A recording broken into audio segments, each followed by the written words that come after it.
ரசூலுல்லாஹி ஸல்லல்லாஹு அலைஹி வஸல்லம் அவர்கள் முசாஃபஹா என்கிற முறையை நபி அவர்கள் சுன்னத்தாக்கி இருக்கிறார்கள். முசாஃபஹா செய்து கொள்வது ரசூலுல்லாஹி ஸல்லல்லாஹு அலைஹி வஸல்லம் அவர்களினுடைய சுன்னத்து. அது நன்மையான காரியமாக நபி ஸல்லல்லாஹு அலைஹி வஸல்லம் அவர்கள் அதை நமக்கு கற்றுத் தருகிறார்கள்.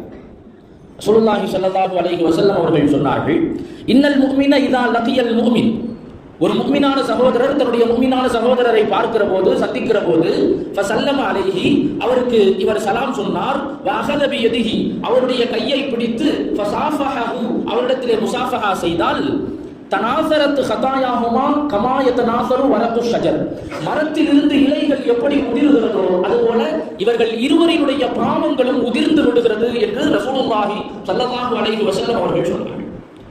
முசாஃபஹா செய்வதை ரசூலுல்லாஹி ஸல்லல்லாஹு அலைஹி வஸல்லம் அவர்கள் மிக நன்மையான காரியமாக, பாக்கியமான ஒரு அமலாக நபி அவர்கள் நமக்கு சொல்லித் தருகிறார்கள். மற்றொரு அறிவிப்பில் நபி அவர்கள் சொல்லுகிறார்கள், மாமின் முஸ்லிமைனி யல்தகியான் ஃபயதஸாஃபஹான், இரண்டு முஸ்லிமான சகோதரர்கள் சந்தித்து பரஸ்பரம் அவர்கள் முசாஃபஹா செய்து கொள்வாரேயானால், இல்லா குஃபிர லஹுமா கப்ல அன் யஃப்தரிகா, அவர்கள் இருவரும் அந்த இடத்திலிருந்து பிரிந்து செல்வதற்கு முன்னால் அவர்களுடைய பாவங்கள் எல்லாம் மன்னிக்கப்பட்டு விடுகிறது என்று ரசூலுல்லாஹி ஸல்லல்லாஹு அலைஹி வஸல்லம் அவர்கள் சொன்னார்கள். அன்பிற்கினியவர்களே, முசாஃபஹா என்பதை நபி ஸல்லல்லாஹு அலைஹி வஸல்லம் அவர்கள் நன்மைக்குரிய காரியமாக நமக்கு அறிமுகப்படுத்தினார்கள், சொல்லிக் கொடுத்தார்கள். இந்த முசாஃபஹாவை முதலிலே ஏற்படுத்தியது யார்? முதலிலே தோன்றியது எப்படி? யமனில் இருந்து ஒரு கூட்டம் சஹாபாக்கள் ரசூலுல்லாஹி ஸல்லல்லாஹு அலைஹி வஸல்லம் அவர்களை சந்திப்பதற்காக வேண்டி வந்தார்கள். யமன் தேசத்திலிருந்து அதுல வந்தவங்க தான் அபூ மூஸா அஷ்அரி ரலியல்லாஹு அன்ஹு, இவங்கெல்லாம் அந்த கூட்டத்தில் வந்தவங்க. அவர்கள் வருவதற்கு முன்பே நபி ஸல்லல்லாஹு அலைஹி வஸல்லம் அவர்கள் முந்தைய நாட்களிலேயே சஹாபாக்களுக்கு அவர்களினுடைய வருகையை குறித்து அறிவிப்பு செய்கிறார். நாளை உங்களிடத்திலே ஒரு கூட்டத்தார்கள் வருவார்கள், அவர்கள் உள்ளத்தால் மிக இரக்கமானவர்கள், இரக்க சுபாவம் உள்ளவர்கள், இஸ்லாத்தை மிகுந்த ஈடுபாட்டோடு ஆர்வத்தோடு ஏற்றவர்கள், தழுவியவர்கள், அப்படி ஒரு கூட்டம் உங்களிடத்திலே வர இருக்கிறார்கள் என்கிற முன்னறிவிப்பை நபி ஸல்லல்லாஹு அலைஹி வஸல்லம் அவர்கள் சஹாபாக்களுக்கு சொன்னார். அந்த கூட்டத்தார்கள் யமனில் இருந்து வந்த போதுதான், வந்த உடனே எல்லாரிடத்திலையும் அவங்க முசாஃபஹா செஞ்சாங்க. எல்லாரிடத்திலையுமே அவர்கள் முசாஃபஹா செய்தார்கள், கைலாகு செய்தார்கள். ரசூலுல்லாஹி ஸல்லல்லாஹு அலைஹி வஸல்லம் அவர்கள் இதை அங்கீகரித்தார்கள், ஆமோதித்தார்கள். இதை அங்கீகரித்தார்கள், கபூல் செய்தார்கள். சில செயல்பாடுகள் இருக்கிறது மார்க்கத்தில், அது ஒரு சில பகுதிகளிலே நடைமுறையில் இருந்த கலாச்சாரமாக இருக்கும். ஆனால் அது மிக விருப்பத்திற்குரியதாக நல்ல விஷயமாக இருக்கின்ற போது நபி ஸல்லல்லாஹு அலைஹி வஸல்லம் அவர்கள் அதை அங்கீகரித்திருக்கிறார்கள். சரி, இதை நாம செய்யலாம் என்று. கந்தக யுத்தம், அகழ் போரின் போது, அந்த போருக்கு அகழ் போர் என்று பெயர் வந்ததற்கு காரணம் என்ன? மதீனாவை சுற்றிலும் எதிரிகள் உள்ளே நுழைந்து விடாமல் பாதுகாப்பதற்காக அகழ் குழி தோன்றினார்கள். ஒரு பெரிய குழியை தோண்டினார்கள், அகழ் குழி. அதுக்கு தான் பேரு கந்தக் அப்படின்னு பேரு. அதனால தான் அந்த போருக்கே வரலாற்றில் கந்தக் யுத்தம் என்று சொல்லப்படுகிறது, அகழ் போர் அப்படின்னு. ரசூலுல்லாஹி ஸல்லல்லாஹு அலைஹி வஸல்லம் அவர்கள் அந்த போருக்கு முன்னால் சஹாபாக்களிடத்திலே ஆலோசனை செய்தார்கள். எதிரிகளை நாம் எப்படி சமாளிப்பது, எப்படி எதிர்கொள்வது? சல்மானுல் ஃபாரிசி ரலியல்லாஹு அன்ஹு அவர்கள் சொன்னார்கள், எங்களுடைய நாட்டில், அவங்க பாரசீகத்தை சார்ந்தவர்கள், பாரசீக நாட்டை சார்ந்தவர்கள், அவங்க சொன்னாங்க, எங்களுடைய நாட்டில் எதிரிகள் நம்மை தாக்க வருகிறார்கள் என்றால் அவர்களிடமிருந்து தற்காத்துக் கொள்வதற்காக வேண்டி தற்காப்பு நடவடிக்கையாக அகழ் குழியை நாங்கள் தோண்டுவோம், ஒரு கந்தக் அகழ் குழியை நாங்கள் தோண்டுவோம். இது பாரசீக நாட்டில் உள்ள ஒரு நடைமுறையாக இருந்தது. நபி அவர்கள் இதை கேட்டு ரொம்ப ஆச்சரியப்பட்டாங்க. ரொம்ப அருமையான யோசனையை நீங்க சொல்லி இருக்கிறீங்க, மிக அற்புதமான யோசனையை நீங்கள் சொல்லி இருக்கிறீர்கள் என்று நபி அவர்கள் சஹாபாக்களிடத்திலே சொல்லி உடனடியாக அகழ் குழி தோண்டப்பட்டது. சில இடங்களிலே நடைமுறையிலே இருந்த விஷயங்களை நன்மையானதாக படுகிற போது நபி ஸல்லல்லாஹு அலைஹி வஸல்லம் அவர்கள் அதை அங்கீகரித்திருக்கிறார்கள், ஆமோதித்திருக்கிறார்கள். அனஸ் ரலியல்லாஹு அன்ஹு அவங்க சொன்னாங்க, முசாஃபஹாவை முதலில் நடைமுறைப்படுத்தியது யமன் தேசத்தில் இருந்து வந்த மக்கள் தான் என்று அனஸ் ரலியல்லாஹு அன்ஹு அவர்கள் சொன்னார்கள். அன்பிற்கினியவர்களே, முசாஃபஹா செய்து கொள்வது, அதனுடைய முறை, முசாஃபஹா செய்கிற முறை என்ன என்கிற விஷயத்திலேயும் நபி ஸல்லல்லாஹு அலைஹி வஸல்லம் அவர்களிடமிருந்து நாம் தெளிவான நடைமுறையை பெற்றுக்கொள்ள முடிகிறது. நபி ஸல்லல்லாஹு அலைஹி வஸல்லம் அவர்களிடத்திலே யாராவது முசாஃபஹா செய்வார்களேயானால் கையை கொடுப்பதோடு மட்டுமல்லாது அவர்கள் முகத்தோடு முகம் நேர் பார்ப்பார்கள், முகத்தோடு முகம் பார்ப்பார்கள். அவர்கள் தங்களுடைய முகத்தை திருப்பிக் கொள்ளாத வரையிலும் ரசூலுல்லாஹி ஸல்லல்லாஹு அலைஹி வஸல்லம் அவர்கள் தங்களுடைய முகத்தை திருப்ப மாட்டார்கள். இது நபி அவர்களுடைய மிக உயரிய பண்பு. கையை கொடுத்து பேசுறாங்க அப்படின்னு சொன்னா முகம் பார்த்து பேசுவாங்க ரசூலுல்லாஹி ஸல்லல்லாஹு அலைஹி வஸல்லம். இல்ல அப்படின்னு சொன்னா முகம் பார்க்காமல் ஏனோ தானோ என்று வேறு திசையில நாம பார்த்து பேசணும் அப்படின்னு சொன்னா அது ஒரு விதமான புறக்கணிப்பின் ஏதோ விருப்பம் இல்லாம பேசுறாங்க போல, கேட்கறதுக்கு நாட்டம் இல்லாம கேட்கிறாங்க, பேச விருப்பம் இல்லாம பேசுறாங்கிற எண்ணம் நமக்கே ஏற்படும். நம்மள்ட்ட யாராவது பேசும்போது முகம் கொடுத்து பேசலன்னு சொன்னா நமக்கு கோவம், என்ன அவர் முகம் கொடுத்தே பேச மாட்டாரு அப்படின்னு. முகம் பார்த்து பேசுவது என்பது ஒரு அழகிய பண்பு. ரசூலுல்லாஹி ஸல்லல்லாஹு அலைஹி வஸல்லம் அவர்கள் யாராக இருந்தாலும், யார் நபி அவர்களிடத்திலே அவர்களை சந்தித்தாலும் முசாஃபஹா செய்தாலும் நபி அவர்கள் முகம் கொடுத்து பேசுவார்கள்.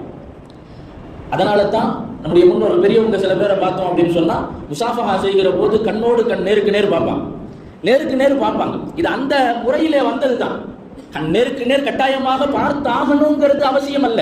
ஆனால் முகத்திற்கு நேராக நேராக முகத்துல பார்க்கணும். இல்ல ஒரு வலது பக்கம் திருப்பிக்கிட்டு முசாஃபஹா செய்யறது, வேறொரு பக்கத்துல முகத்தை திருப்பிக்கிட்டு முசாஃபஹா செய்யறது, இது அதனுடைய முறை அல்ல. முகத்திற்கு நேர் பார்த்து முசாஃபஹா செய்வது இது நபி ஸல்லல்லாஹு அலைஹி வஸல்லம் அவர்களிடத்திலே இருந்த மிக அழகிய பண்பாக இருந்திருக்கிறது. முசாஃபஹா செய்வது பெரியவர்கள், நல்ல இபாதத்தானவர்கள், வணக்கசாலிகள், அல்லாஹ்வுடைய சிந்தனையிலேயே எப்போதும் இருப்பவர்கள், கல்விமான்கள், இவர்களிடத்திலே முசாஃபஹா செய்வது என்பது விரும்பத்தக்கது, பிரியத்திற்குரியது. காரணம் என்னன்னா, ரசூலுல்லாஹி ஸல்லல்லாஹு அலைஹி வஸல்லம் அவர்களிடத்திலே ஹன்லலா ரலியல்லாஹு அன்ஹு என்ற ஒரு சஹாபி, ஹன்லலா ரலியல்லாஹு அன்ஹு அவர்கள் சொன்னார்கள், நாஃபக ஹன்லலா, ஹன்லலா முனாஃபிக் ஆகிவிட்டான் அப்படின்னு சொன்னாங்க. சொன்னதே அவங்க தான். ஹன்லலா ரலியல்லாஹு அன்ஹு அவங்க சொன்னாங்க, நான் முனாஃபிக் ஆயிட்டேங்கிறாங்க. நபி ஸல்லல்லாஹு அலைஹி வஸல்லம் அவங்கள்ட்ட அழைச்சிட்டு வந்தவங்க கூட்டிட்டு வந்தாங்க. நபி அவங்க விசாரிக்கிறாங்க, என்ன இப்படி சொல்றீங்களே, என்ன காரணம்? இல்ல யா ரசூலல்லாஹ், நான் தங்களுடைய சபையில் தங்களுடைய மஜ்லிஸிலே இருக்கும் வரை எங்களுக்கு சொர்க்கத்தை பற்றிய உபதேசங்களை செய்கிறீர்கள், நரகத்தை பற்றி எங்களுக்கு எச்சரிக்கையை நீங்கள் தருகிறீர்கள். அப்ப எல்லாம் என்னுடைய உள்ளம் முழுக்க முழுக்க மறுமையோடு தொடர்புடையதாக இருக்கிறது, அல்லாஹ்வோடு நெருக்கமானதாக இருக்கிறது. எப்பவும் சுவனத்தை பற்றிய சிந்தனை, எப்போதுமே நரகத்தை பற்றிய அச்சம், அதே உணர்வோடு நான் இருக்கிறேன். உங்களுடைய சபையிலிருந்து நான் எழுந்து சென்று விட்டால் மனைவி, மக்கள், குடும்பத்திற்கான வாழ்வாதாரம் என்ற அந்த நோக்கில் என்னுடைய சிந்தனை பறந்து போகிறது. இது ஒரு விதமான நயவஞ்சகத்தனம் தானே, நான் நயவஞ்சகனாக மாறிவிட்டேனோ என்கிற பயம் எனக்கு இருக்கிறது அப்படின்னா, எங்க நான் முனாஃபிக்காக மாறிவிட்டேனோ என்கிற அச்சம் எனக்கு வந்து விட்டது. ரசூலுல்லாஹி ஸல்லல்லாஹு அலைஹி வஸல்லம் அவர்கள் சொன்னார்கள், அவங்களுக்கு சொன்னாங்க, அப்படியெல்லாம் ஒண்ணும் இல்லை, அப்படியெல்லாம் இல்லை, இது இயல்பான நிலைமை தான், இது யதார்த்தமானது. என்னோடு நீங்கள் சமீபத்தில் மிக நெருக்கத்திலே இருக்கிற போது மறுமையை குறித்து, சுவன நரகத்தை குறித்த சிந்தனையிலே இருப்பது யதார்த்தமானது. நீங்க வெளியில போனீங்க அப்படின்னு சொன்னா மனைவி மக்களுக்கான செய்ய வேண்டிய கடமைகள் இருக்கிறது, அதையும் நிறைவேற்ற வேண்டிய அவசியம் தானே, அந்த சிந்தனை எல்லாம் வரத்தான் செய்யும். சொல்லிட்டு நபி அவங்க சொன்னாங்க, வல்லதி நஃப்ஸி பியதிஹி லவ் ததூமுன அலா மா தகூனுன இன்டி வஃபி திக்ரி, என்னிடத்திலே நீங்கள் இருக்கும்போது என்ன மனநிலையில் இருக்கிறீர்களோ அதே மனநிலையிலேயே என்னை விட்டு நீங்கள் சென்றதற்கு பிறகும் நீங்கள் இருந்தால், அதுவும் ஒரு கால் நீங்கள் அப்படி இருந்தால், லசாஃபஹத்துகுமுல் மலாயிகா, மலக்குமார்களே உங்களிடத்திலே வந்து முசாஃபஹா செய்வாங்கன்னா, மலக்குமார்களே உங்களை தேடி வந்து முசாஃபஹா செய்வார்கள். அலா ஃபுருஷிக்கும், உங்களுடைய விரிப்புகளிலே, உங்களுடைய பெட்டில நீங்க தூங்கலான்னு போனா கூட மலக்குமார்கள் அங்க வந்து முசாஃபஹா செய்ய வருவாங்க. வஃபி துருத்திக்கும், நீங்க ஏதாவது ஒரு வேலையாக பாதையிலே நடந்து சென்றாலும் கூட மலக்குமார்கள் உங்களிடத்திலே முசாஃபஹா செய்வார்கள், அதை நீங்க கண்கூடாக பார்க்கலாம் என்று ரசூலுல்லாஹி ஸல்லல்லாஹு அலைஹி வஸல்லம் அவர்கள் சொல்லிவிட்டு சொன்னார்கள். வலாக்கின் யா ஹன்லலா சாஅத்துன் வசாஅ, என்றாலும் ஒரு நேரம் அப்படி ஒரு நேரம் இப்படி இருக்கத்தான் செய்யும். என்னிடத்திலே இருக்கின்ற போது அல்லாஹ்வை குறித்து, மறுமையை குறித்த சிந்தனை இருக்கிறதா, அதுவரை அல்ஹம்துலில்லாஹ். வெளியில போனதுக்கு பிறகு சிந்தனை மாறுதுன்னு சொன்னா அது மாறத்தான் செய்யும். அதனால நான் முனாஃபிக் ஆயிட்டேன், அந்த அளவிற்கான அச்சப்பாடு, பயம் தேவையற்றது என்று ரசூலுல்லாஹி ஸல்லல்லாஹு அலைஹி வஸல்லம் அவர்கள் சொன்னார். வணக்கத்திலேயே தொடர்ந்து இருந்தால் மலக்குமார்களே உங்களிடத்திலே வந்து முசாஃபஹா செய்வாங்கன்னு சொன்னாங்க. அப்படியானால் இந்த ஹதீஸை அடிப்படையாக கொண்டு இமாம்கள் நமக்கு சொல்லுகிறார்கள், மிகப்பெரிய வணக்கசாலிகள், பெரியவர்கள், இபாதத்தில் அதிகமாக ஈடுபடக்கூடியவர்கள், மிகப்பெரிய கல்விமான்கள், அவர்களை சந்திக்கின்ற போது மரியாதை நிமித்தமாக நாம் முசாஃபஹா செய்து கொள்வது சாலச் சிறந்தது, மிக பொருத்தமானது என்று சொல்கிறார்கள். அதே போல முசாஃபஹா செய்கிற போது ஒரு கையால் முசாஃபஹா செய்வதா அல்லது இரண்டு கையை கொண்டு முசாஃபஹா செய்வதா, இது பெரும் சர்ச்சைக்குரிய மசாலாவும் கூட. சிலர் ஒரு கையை கொண்டுதான் முசாஃபஹா செய்ய வேண்டும், இரண்டு கைகளால் முசாஃபஹா செய்வது பித்அத் என்று உறுதியாக சொல்லக்கூடியவர்கள் இருக்கிறார்கள். ஆனால் புகாரி ரஹ்மத்துல்லாஹி அலைஹி, இமாம் புகாரி ரஹ்மத்துல்லாஹி அலைஹி அவர்கள் தன்னுடைய ஸஹீஹுல் புகாரி அந்த கிதாபில் பாபுல் முசாஃபஹா, முசாஃபஹா என்ற ஒரு பாடத்தை அமைக்கிறார்கள். முசாஃபஹா என்ற பாடத்தை அமைத்து முசாஃபஹா செய்வதனுடைய சிறப்பு, அதனுடைய நன்மைகள் சம்பந்தமாக அதிலே ஹதீஸுகளை பட்டியலிடுகிறார்கள். அந்த பாடத்திற்கு அடுத்து தொடர்ந்து அடுத்த பாடம் என்னன்னா, அல் அஹ்து பில் யதைன், இரண்டு கைகளையும் பிடிப்பது. இரண்டு கைகளையும் பிடிப்பது என்ற பாடத்தை இமாம் புகாரி ரஹ்மத்துல்லாஹி அலைஹி அவர்கள் பதிவு செய்கிறார்கள். அந்த பாடத்திற்கு தலைப்பு கொடுத்திருக்கிறாங்க, அல் அஹ்து பில் யதை. சில கிதாபுகளிலே, சில கிரந்தங்களிலே வருகிறது அல் அஹ்து பில் யதி, கையால் பிடிப்பது என்று வருகிறது. வேற சில பிரதிகளிலே அல் அஹ்து பில் யமீன், வலது கையால் பிடிப்பது என்று இருக்கிறது. ஆனால் அது தவறான வாசகம் என்பதை இமாம் புகாரி ரஹ்மத்துல்லாஹி அவர்களுடைய புகாரி அந்த கிதாபிற்கான விரிவுரையாளர் பத்ருத்தீன் அல் ஐனி ரஹ்மத்துல்லாஹி அலைஹி அவர்கள் தன்னுடைய உம்தத்துல் காரி என்கிற கிதாபிலே பதிவு செய்கிறார்கள். வலது கையால் பிடிப்பது என்ற அந்த தலையங்கம் அந்த பாடத்திற்கு பொருந்தாது. காரணம் என்னன்னா, அந்த பாடத்திற்கு தலைப்பிட்டு அந்த புகாரி ரஹ்மத்துல்லாஹி அலைஹி அவர்கள் கொண்டு வரக்கூடிய ஹதீஸ் ரெண்டு செய்தியை தான் சொல்றாங்க. வஸாஃபஹ ஹம்மாத் இப்னு ஸைத் இப்னு அல் முபாரக்கி பியதைஹி. ஹம்மாத் இப்னு ஸைத் ரலியல்லாஹு அன்ஹு அவர்கள் அப்துல்லாஹ் இப்னுல் முபாரக் ரலியல்லாஹு அன்ஹு அவர்களிடத்திலே தன்னுடைய இரண்டு கைகளாலும் முசாஃபஹா செய்தார்கள் என்ற செய்தியை அந்த பாடத்திற்கு கீழே, தலைப்பிற்கு கீழே பதிவு செய்கிறார்கள். தொடர்ந்து மற்றொரு ஹதீஸையும் இமாம் புகாரி ரஹ்மத்துல்லாஹி அலைஹி அவர்கள் அந்த தலைப்பின் கீழே கொண்டு வருகிறார்கள். அப்துல்லாஹ் இப்னு மஸ்ஊத் ரலியல்லாஹு அன்ஹு அவர்கள் சொல்லுகிறார்கள், நபி ஸல்லல்லாஹு அலைஹி வஸல்லம் அவர்கள் தொழுகையிலே அத்தஹியாத் எப்படி ஓதணும் என்பதை நபி அவர்கள் எனக்கு கற்றுக் கொடுத்தார்கள். எப்படி கற்றுக் கொடுத்தார்கள்? குர்ஆனிலே உள்ள ஒரு சூறாவை எப்படி கற்றுக் கொடுப்பார்களோ அதுபோல அத்தஹியாத்தை எனக்கு கற்றுக் கொடுத்தார்கள். சொல்லிட்டு சொல்றாங்க, வகஃபி பைன கஃபைஹி, வகஃபி பைன கஃபைஹி, என்னுடைய கை அவர்களுடைய இரண்டு கைகளுக்கு மத்தியிலே இருந்தது. என்னுடைய கை அவர்களுடைய இரண்டு கைகளுக்கு நடுவிலே மத்தியிலே இருந்தது. அந்த நிலையில் எனக்கு அத்தஹியாத்தை நபி அவர்கள் சொல்லிக் கொடுத்தார்கள். அத்தஹியாத்து லில்லாஹி வஸலவாத்து வத்தய்யிபாத், இன்றைக்கு நாம் ஓதக்கூடிய அத்தஹியாத். இந்த அறிவிப்பை தான் எடுத்து அந்த அத்தஹியாத்தை நாம் தொழுகையிலே ஓதிக்கொண்டிருக்கிறோம். இப்போ இந்த ஹதீஸை இமாம் புகாரி ரஹ்மத்துல்லாஹி அலைஹி அவர்கள் அந்த தலைப்பின் கீழ் அந்த பாடத்திலே பதிவு செய்கிறார்கள். நோக்கம் என்னவென்றால், அப்துல்லாஹ் இப்னு மஸ்ஊத் ரலியல்லாஹு அன்ஹு அவர்கள் சொல்லக்கூடிய அந்த வாசகம் அந்த பாடத்தில் மிக பிரதானமானது, முக்கியமானது. வகஃபி பைன கஃபைஹி, என்னுடைய கை நபி அவர்களுடைய இரண்டு கைகளுக்கு நடுவிலே மத்தியிலே இருந்தது என்று சொல்கிறார்கள். அப்படியானால் முசாஃபஹா செய்கிற போது இரண்டு கைகளால் முசாஃபஹா செய்வது அதுவும் ஆகுமானதுதான் என்ற கருத்தில் தான் இமாம் புகாரி ரஹ்மத்துல்லாஹி அலைஹி அவர்களுடைய இந்த ஹதீஸுகளை நாம் புரிந்து கொள்ள முடிகிறது. பல்வேறு ஹதீஸுகளிலே கையால் முசாஃபஹா செய்வது என்று மட்டும் வருகிறது, கையை கொண்டு முசாஃபஹா செய்வது. அதனால சில அறிஞர்கள் சொல்வது என்னவென்றால், கையை கொண்டு முசாஃபஹா செய்தார்கள் அப்படித்தானே வருது. ஒரு கையால் முசாஃபஹா செய்தாலும் முசாஃபஹா என்று ஆகிவிட்டது என்ற நிலைப்பாட்டில் இரண்டு கைகளால் முசாஃபஹா செய்வது பித்அத் என்று சொல்கிறார்கள். ஆனால் இமாம் புகாரி ரஹ்மத்துல்லாஹி அலைஹி அவர்களுடைய இந்த பாட அமைப்பை பார்க்கிற போது அவர்களுடைய நிலைப்பாடும் நமக்கு புரிய வருகிறது. இரண்டு கைகளால் முசாஃபஹா செய்வது என்பது அது தவறானது அல்ல. அப்துல்லாஹ் இப்னுல் முபாரக் ரலியல்லாஹு அன்ஹு ஹிஜ்ரி 100களிலே வாழ்ந்தவர்கள், ஆரம்ப காலத்திலே வாழ்ந்தவர்கள். நபி ஸல்லல்லாஹு அலைஹி வஸல்லம் அவர்களுடைய காலத்திற்கு மிக நெருக்கமாக வாழ்ந்தவர்கள். நாம் 1000 தாண்டி இருக்கிறோம், 1400களை கடந்து நாம் இருக்கிறோம். ஆனால் 100களிலே, ஹிஜ்ரி 100களிலே வாழ்ந்தவர்கள் அப்துல்லாஹ் இப்னுல் முபாரக் ரலியல்லாஹு அன்ஹு அவர்களிடத்திலே ஹம்மாத் இப்னு ஸைத் ரலியல்லாஹு அன்ஹு அவர்கள் இரண்டு கைகளால் முசாஃபஹா செய்திருக்கிறார்கள் என்றால் இதை நாம் அதற்கான சரியான முறையாக நம்மால் புரிந்து கொள்ள முடிகிறது. எனவே எது சரி எது தவறு என்பது அல்ல, ஆனால் இந்த இரண்டு கையால் முசாஃபஹா செய்வது அது தவறு என்கிற நிலைப்பாட்டிற்கு நாம் சென்றுவிட முடியாத அளவிற்கான தரவுகளும் இருக்கிறது என்கிற சிந்தனையை நாம் கவனத்தில் கொள்ள வேண்டும்.